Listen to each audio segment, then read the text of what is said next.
क्या पढ़ रहे हैं? प्रेजेंट कंटिन्यूअस, आप लोगों को बोलना नहीं है।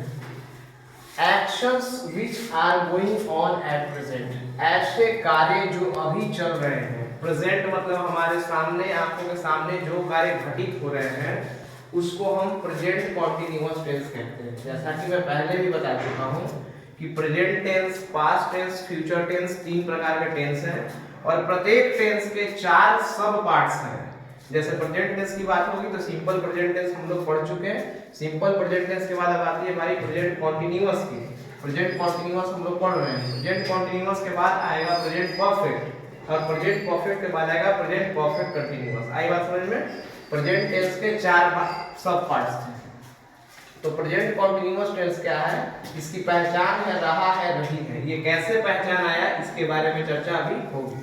सबसे पहले आप डेफिनेशन देखिए कि प्रेजेंट कंटीन्यूअस टेंस कहते किसको हैं। Actions which are going on at present, ऐसे कार्य जो अभी चल रहे हों उन्हें हम प्रेजेंट कंटीन्यूअस टेंस कहते हैं।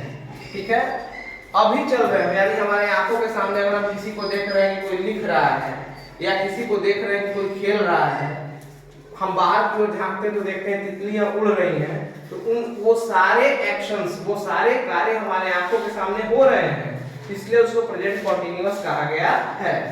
दूसरा है actions which are happening these days, ऐसे कार्य जो अभी हमारे आंखों के सामने तो नहीं हो रहे हैं लेकिन इन दिनों चल रहे हैं। जैसे अभी एक यज्ञ चल रहा है, अभी मेरे आंखों के सामने वो घटना नहीं है, वो यज्ञ नहीं हो रहा है लेकिन चल रहा है, पिछले 10 दिनों से चल रहा है, अभी जारी है, उसको हम बोलते हैं प्रेजेंट कंटीन्यूअस टेंस। जो जारी है, इन दिनों चल रहा है। जैसे हमारे शिक्षक ग्रामर पढ़ा रहे हैं तो ग्रामर एक दिन का तो बात है नहीं, 2-3 दिन से पढ़ा रहे हैं, लगातार अभी चल ही रहे हैं, अभी और पढ़ाएंगे ही शायद, तो ये भी आता है प्रेजेंट कंटीन्यूअस टेंस में। Actions which are happening these days, जो इन दिनों हो रहा है। जैसे हमारे शिक्षक ग्रामर पढ़ा रहे हैं तो इन दिनों पढ़ा रहे हैं वो ग्रामर, अभी वो लेसन्स को नहीं टच कर रहे हैं, वो ग्रामर पढ़ा रहे हैं। आई बात समझ में? ठीक है, तो कंटिन्यू करते हैं हम लोग फिलहाल।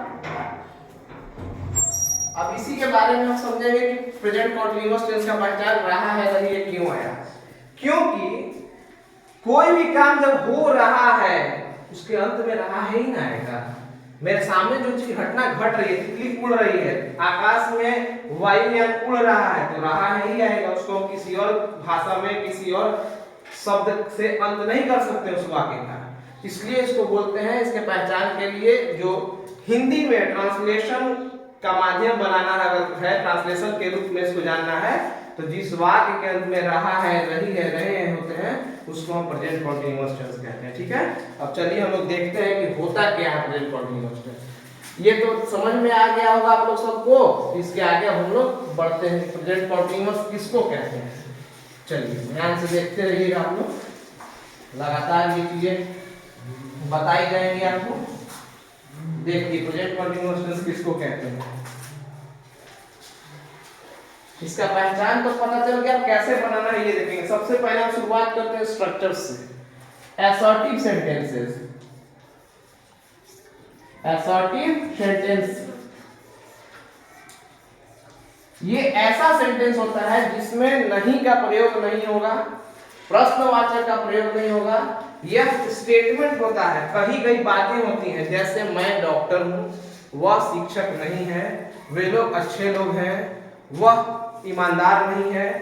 यह एक कथन के रूप में हम जानते हैं असर्टिव सेंटेंस को। ठीक है, चलिए देखते हैं असर्टिव सेंटेंस में प्रेजेंट कंटीन्यूअस टेंस में कैसे बनाया जाता है।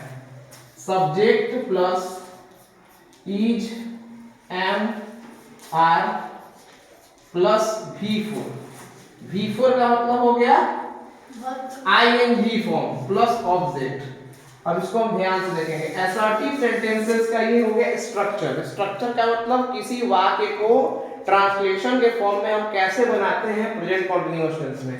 सबसे पहले सब्जेक्ट, सब्जेक्ट के साथ इज, एम, आर जो कि वर्ब है, ऑक्सिलरी वर्ब है, और V4 लगा देंगे, ऑब्जेक्ट लगा देंगे। एग्जांपल देखिए, वह पढ़ रहा है। मैं किसी कक्षा में गया, वहां किसी बालक को देखा और वह पढ़ रहा है किताब, तो मैंने कहा कि वह पढ़ रहा है। अब यहाँ वह जो है काम को करने वाले को सब्जेक्ट कहते हैं, वह पढ़ रहा है, अगर मैंने वह को छुपा दिया, सिर्फ बचा पढ़ रहा है, कौन पढ़ रहा है, इसका जवाब मिलेगा वह।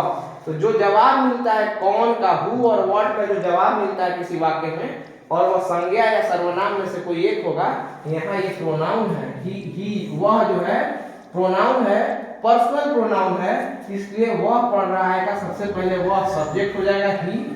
अब चूंकि वह सिंगुलर है, एक वचन में है, इसलिए इज एम आर में से इसके साथ इज आएगा, ही इज।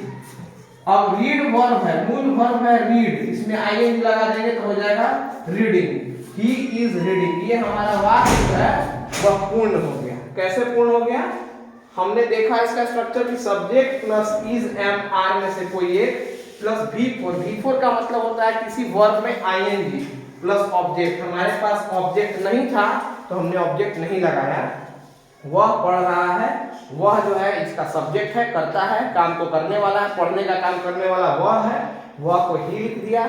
चूंकि ही सिंगुलर है इसलिए सिंगुलर के साथ ई जाता है, और रीड में V4 लग गया तो आईएनजी फॉर्म कहलाएगा रीडिंग, ही इज रीडिंग, हमारा वाक्य बन गया। अब देखिए ऑब्जेक्ट के साथ वाक्य क्या होगा। वह पत्र लिख रहा है, वह पत्र लिख रहा है, इसको हम देखते हैं कैसे बनाएंगे। वह फिर से ही प्रोनाउन है, सर्वनाम है, पत्र लिख रहा है, क्या लिख रहा है, जो जवाब क्या का था, क्या लिख रहा है तो पत्र, ये जो है आपका ऑब्जेक्ट हो जाएगा। तो सबसे पहले हम लेते हैं सब्जेक्ट, सब्जेक्ट की जगह लिखते हैं ही, क्योंकि ही फिर से सिंगुलर है, इसके साथ आएगा इज, ही इज। उसके बाद वर्ब फॉर राइट का हो जाएगा राइटिंग, ही इज राइटिंग। अब हमारा पूछ रहा है क्या लिख रहा है तो पत्र लिख रहा है, he is writing a letter. अब हम इसी वाक्य में देखेंगे तो लास्ट में जो आता है ही इज राइटिंग, क्या लिख रहा है, इसका जवाब मिल रहा है पत्र। तो यहाँ ये लेटर जो है ऑब्जेक्ट हो गया, ही जो है सब्जेक्ट हो गया, और ये जो है वर्ब हो गया, जिसमें इज हेल्पिंग वर्ब है और राइटिंग मेन वर्ब है। तो इस प्रकार हम देखेंगे असर्टिव सेंटेंसेस में, प्रेजेंट कंटीन्यूअस टेंस में, कि subject plus is am are plus V4 plus object. V4 से कंफ्यूज मत होइएगा, वर्ब का बेस फॉर्म कोई भी वर्ड उसमें आईएनजी लगा देंगे वो V4 हो जाएगा। एग्जांपल दिया हुआ है वह पढ़ रहा है, वह चूंकि सिंगुलर है, ही शी इट कोई एक नाम सिंगुलर होता है, इसलिए यहाँ ही लगा दिया गया, ही के साथ इज आएगा, ही इज, और V4 है, इस तीनों में से कोई एक लेना है, ही इज। रीड का V4 हो जाएगा रीडिंग। चूंकि हमारे इस वाक्य में कहीं भी कर्म नहीं था, ऑब्जेक्ट नहीं था, इसलिए हमने ऑब्जेक्ट का इस्तेमाल नहीं किया। अगला वाक्य है वह पत्र लिख रहा है, वह का हो गया ही इज, V4 राइट का राइटिंग, क्या लिख रहा है तो जवाब मिला पत्र लिख रहा है। जो लास्ट में आता है ये भी संज्ञा या सर्वनाम, नाउन या प्रोनाउन में से होगा, और ये ऑब्जेक्ट का काम कर रहा है, अ लेटर हो गया है, he is writing a letter. आई बात समझ में? इसी प्रकार एक एग्जांपल हम लोग प्लूरल का देखते हैं। जैसे एग्जांपल, वे लोग तैर रहे हैं। अब चूंकि वे लोग जो है, वे लोग का मतलब होता है दे, एक वचन से ज्यादा है ये लोग, इनको बहुवचन कहेंगे, एक से ज्यादा लोगों को बहुवचन कहते हैं। वे, दे के साथ आएगा आर। हमेशा plural verb, plural subject plural verb लेता है। तो यहाँ सब्जेक्ट जो है कार्य को करने वाले, तैरने वाले कौन लोग हैं? वे लोग बहुवचन में है, इसलिए दे के साथ आर लग जाएगा, दे आर। और सब्जेक्ट हो गया, वर्ब हो गया तैरना, स्विमिंग, दे आर स्विमिंग। बस, क्योंकि इसके अलावा हमारे पास कुछ और नहीं है। तो ये हुआ सिंपल प्रेजेंट कंटीन्यूअस टेंस का असर्टिव सेंटेंसेस का यूज।